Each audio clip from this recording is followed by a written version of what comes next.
passionnante. Passionnante. Avec Absolument. les enfants et pour les enfants. Avec les enfants, pour les enfants, toujours près des enfants. Et ce sont les enfants avec leur pourquoi et leur comment qui m'ont permis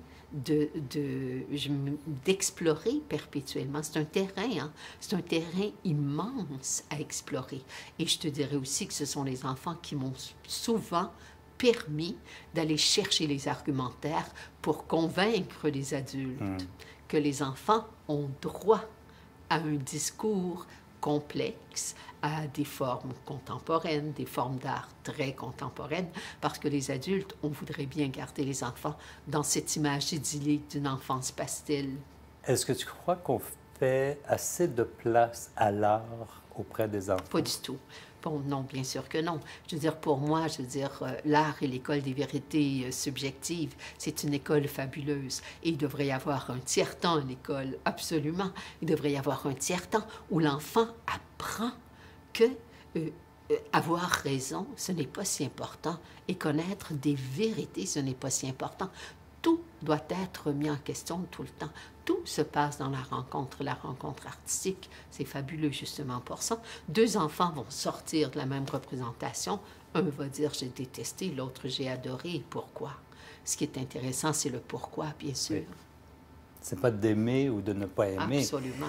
Bien sûr, c'est le pourquoi. C'est le pourquoi qui fait qu'on peut se rencontrer sur un terrain, sur le terrain de l'échange. Tu as beaucoup voyagé, tu as beaucoup tourné. Tu as été beaucoup honoré, souvent, avec des prix. Qu'est-ce que le prix du gouverneur général que tu viens de recevoir signifie pour toi dans l'ensemble de tout ça? Dans l'ensemble de tout ça, je t'avoue que c'est un espoir. C'est vraiment un espoir de m'ouvrir davantage au Canada anglais et d'ouvrir davantage le Canada anglais aux œuvres contemporaines québécoises pour enfants. Le répertoire québécois est tellement important, est tellement vivant, et je dirais qu'il a réussi à sortir d'une forme de didactisme très étroit que le Canada anglais n'a pas encore complètement réussi à percer.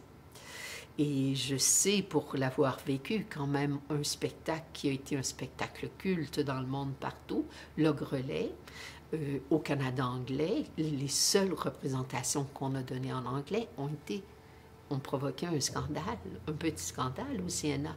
Le CNA a dû envoyer des lettres d'excuses et rembourser des billets. Les adultes, pas les enfants voulaient rester, les enfants, c'était des luttes entre les adultes. I want to stay here, I want to stay. Et les adultes, no, come on, let's go. Ils voulaient absolument partir parce qu'ils trouvaient que ça ne se disait pas aux enfants. Pourtant, c'est une fable, hein? C'est une fable sur le bien et le mal, les pulsions du bien, les pulsions du mal.